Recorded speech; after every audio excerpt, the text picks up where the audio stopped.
Hello everyone and welcome. My name is Doug, also known as Laid Off Sick. I'm here today to show you the first video update of the layout progress, the construction progress at my parents' house on the 26 by 17 layout my dad and I are working on. I'm currently standing in the entryway to their house. You walk through the double doors in the front, and this is the formal living room and dining room, or what used to be. I'll show you a couple pictures here in a little bit of what the room used to look like with the formal dining table and the chandelier and all the formal furniture with the ceiling fan and all that. That's all been removed.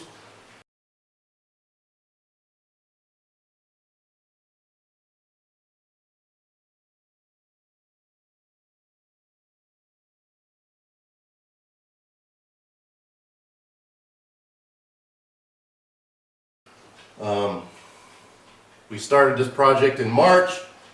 It's kind of slow, but we're getting there. We got the first loop down, the track's in, it's running, it's tested. We've been working on all the cookie cutter plywood stuff for the main level and the third level. We're just about done with that. We ordered the Homosote the other day. We got to go pick that up here in a couple days when it comes in. Of course, it was special order.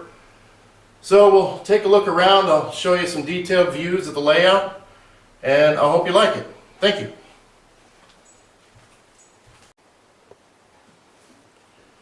So as everybody walks into the house, this is the first thing you see. Yeah, and my mom kind of hates this right now because it's obviously in the construction phase and there's always tools and mess laying everywhere. But it is what it is for now, and eventually it'll be something really nice for everybody to see as they come in the house. We're going to have two lift-out bridges here. We have a temporary built right here so we could test this bottom loop, but it's just setting up there for now. That way we can run the trains around. But eventually there'll be two lift-out bridges in here as the main entry to the layout. We plan on doing scenery on both sides, all the way from the bridge all the way to the carpet. We'll do some kind of canyon walls, some rocks, rock face walls, something to that effect. So when you walk in, you really get a dramatic picture of the scenery, since it is the formal entry to the house and it's the first thing that everybody's going to see when they come over. We want to do that up kind of nice.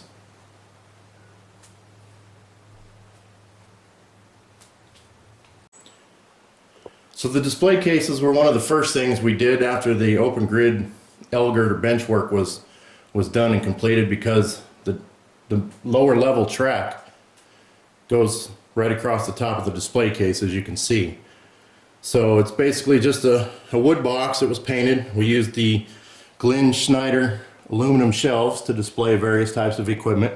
Each shelf has a LED strip that's dimmable. So depending on the equipment in there, we can turn the lights up or down to show them off more. There's one of these on each side of the room. One is 8 feet long and the other is 12 feet long. So we got 60 feet of storage.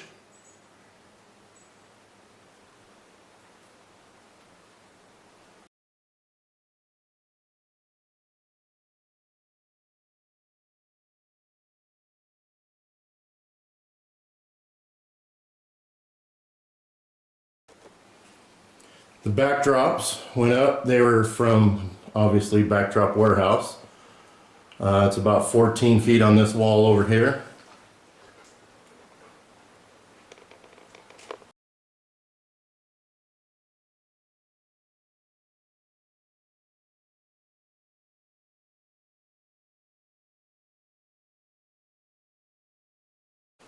The other side of the room, we have a more industrial look. This is where the engine service facility is going to be.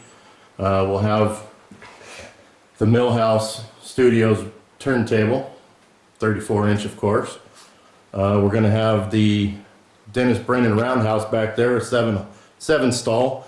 It's going to pretty much sit back there in the corner and face this way, so when the locomotives are in the roundhouse, you will be able to see all of them lined up, parked in the roundhouse or sitting next to the turntable.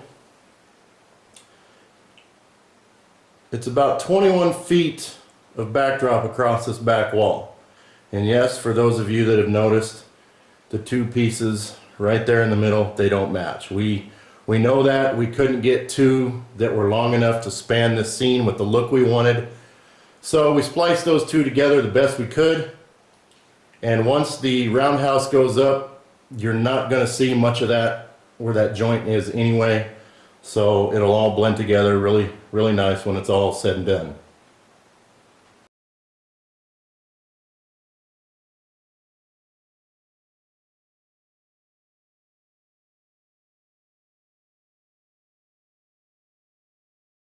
Yeah, that's another one of those things that my mom absolutely hates. As you can see that seam, they don't match. The tree lines don't match, but we're going to fix that.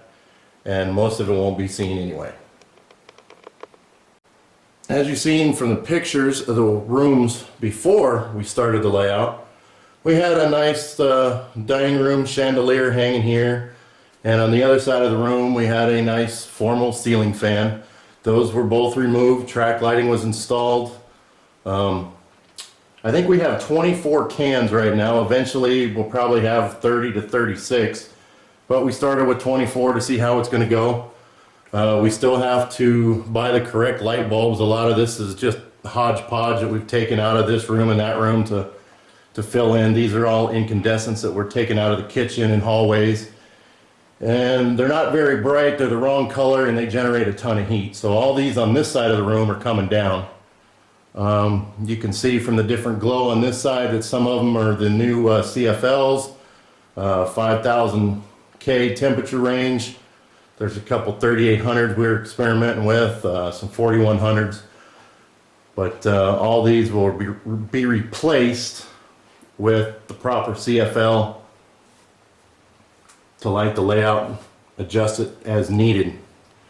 Obviously there's two separate circuits. We had the dining room on the left side of the room and we had the living room on the right side of the room, so appropriately we have a left and a right circuit for the layout. We can turn one side off, we can turn so on and so forth. And also, as you can see, the display case LEDs are on a Hall switch as well. So they'll turn on and off. And like I said earlier, they also have a dimmer switch so we can turn the LEDs up or down. They generate no heat, they won't damage the paint finish on the trains. It's a perfect option for display. Now as we walk into the room, it's the main entry to the layout. As I stated, we'll have the two lift out bridges here. You walk in and there's a little U shape.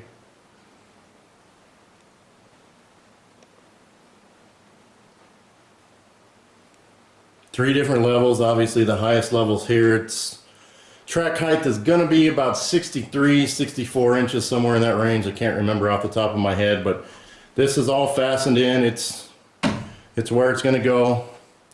This here is the main level. It's about 53, 54 inches from the floor. And then we have the lower loop, the grade track. Most of the lower loop is going to be hidden. This is currently where we've stopped construction. We ran out of 2x4s the other day. We got all the plywood cut, but this is where the upper level will come across the back down to the middle level. Back there in the corner, we already got the plywood cut for that corner. We just got to join the straight section from that corner to the corner on the left side of the room, and then it will go down along the backdrop there, back to the middle level, and come back around where the turntable is currently setting and all the Ross switches. We're using Gargrave's track, obviously, Ross custom switches, Tortoise switch machines, nice slow motion, quiet action. We got a train parked here on the lower level. This is actually one of the reverse loops of the lower level. You can use it as a reverse loop. You can use it to park a train. Block power can be isolated, so you can park the train there and kill the power. We've been testing everything with the big boy, one of the Atlas 21-inch cars, to make sure we have good clearance everywhere. The lower level is minimum 080 curve. We got some 089s in there on the tight, well, not on the tight, but on the shortest reverse loop. So the big boy and the 21-inch cars, they clear everything, no problem. They go through the switches, no problem. Haven't had any issues there. We wanted to make sure that that was all tested thoroughly before we started going up to the next level, because some of this stuff is going to be pretty hard to get to.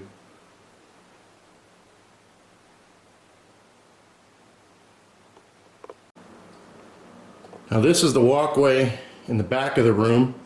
It kind of shortened up the layout a bit.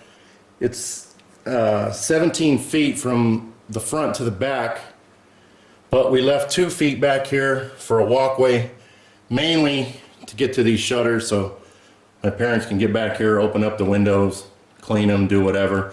It also creates nice access to other areas we wouldn't be able to get to. It's the switch for the reverse loop.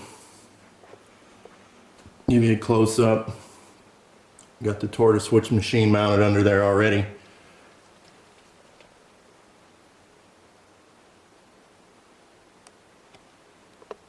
As we continue on down the aisle back here, you can see the second reverse loop for the lower level.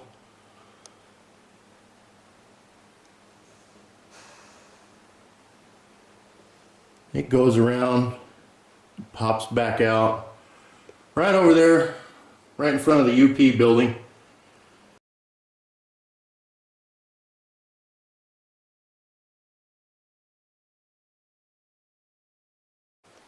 Here's where that reverse loop pops out of, right underneath the backdrop. You can see the tortoise switch machine there. There's the dimmer switches and the power supplies for the LED lights for the display cases. Those are eventually going to get moved over to the main control center area. But for now, that's where they got mounted because there was nothing else here at the time when we put the display cases in. So it's close to the outlet that's controlled by the switch in the wall. So that's where they sit for now, but we're going to move those back to the other control panel area.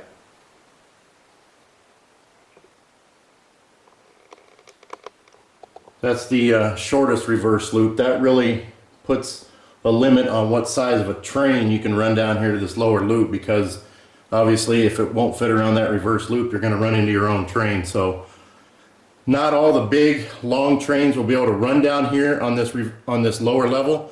But when we first designed the track plan, this lower level was going to be a conventional loop only. We're just going to put post-war stuff on here, let it run around, and leave it. But then we decided we didn't want to be limited to that. We wanted to be able to run command control stuff down here as well and have access to the other 2 levels. So what we did was we put the grade track in here that comes along the back, which most of this will be hidden as well. And it goes down around this curve, and you can see down there the switch to the lower level. So we will be able to run a train on the lowest level, the middle level, and the highest level continuously,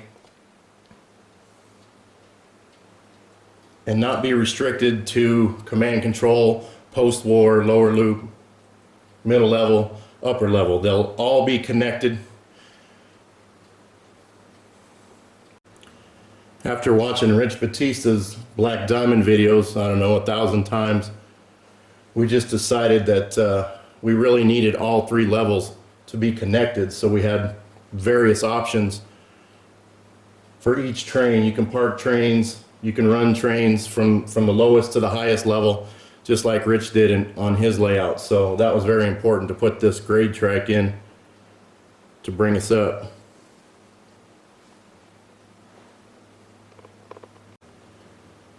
This isn't your true definition of L-girder bench work. It's more of a combination L-girder open grid, but for what we needed to do, it works out the best. It's 2x4 construction. A couple reasons: we're both big guys, needs something to support us when we're crawling around on this thing. And the other main reason was 2x4s cost half as much as 1x4s out here. So for half the price, you might as well go with the added strength.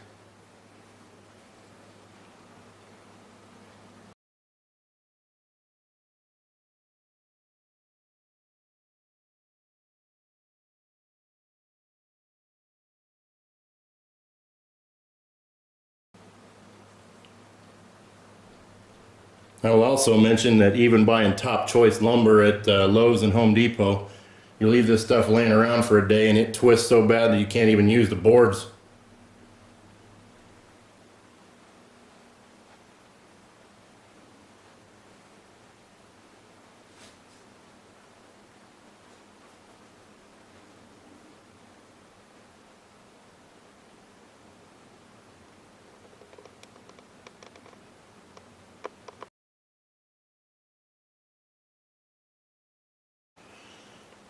And here we are at the control center of the layout. Right now, a lot of this stuff is just set in here. It's not permanently attached.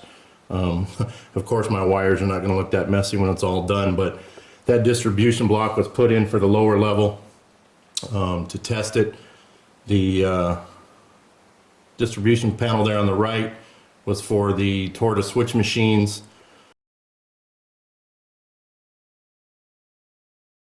We got the tortoise switch machines for the lower level all installed, wired up so they operate. Obviously, this is a temporary installation here. It's not going to look that hokey with wires everywhere and dangling. We're going to eventually have a schematic on a piece of Lexan with the track diagram and all the toggle switches for the tortoise and block power control, all in this area somewhere where you can stand here close to the turntable and flip the toggles.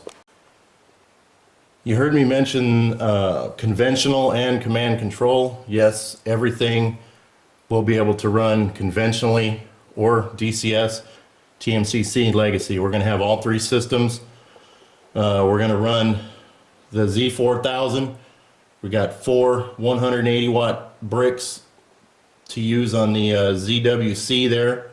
We got the Legacy. We don't have the TMC setting out there yet, but we're also going to have that tied into the system. Each loop, there's three separate loops to the layout. Each one will be able to run conventional or TMCC Legacy / DCS.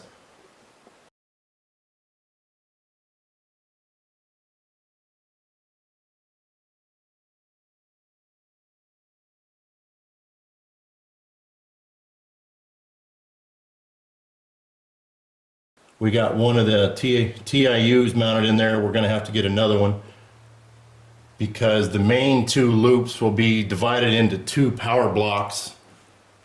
So you can run 2 trains on each loop, and then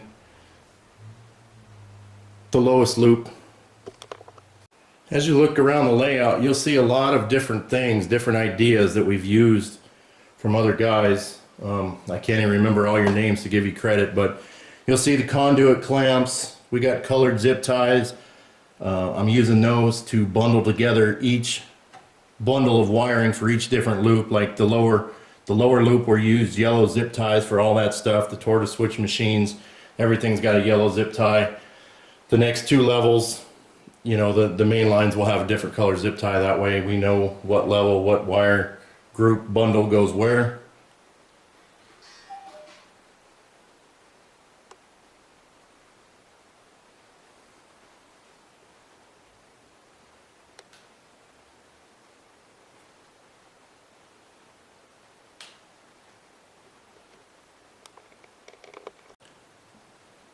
We're using 14 gauge paired wire star pattern as recommended for the DCS system.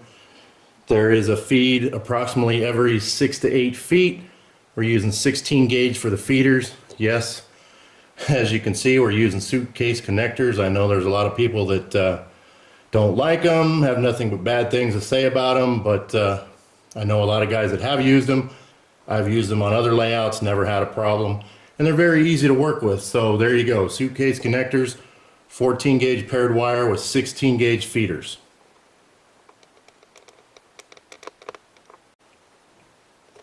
Give you a look from under the layout here. All the 2x4s and braces. It's definitely heavy duty, and I've been on top of it, crawled around on it. It doesn't move. There's no dips, no sags. This sucker's built as strong as a house.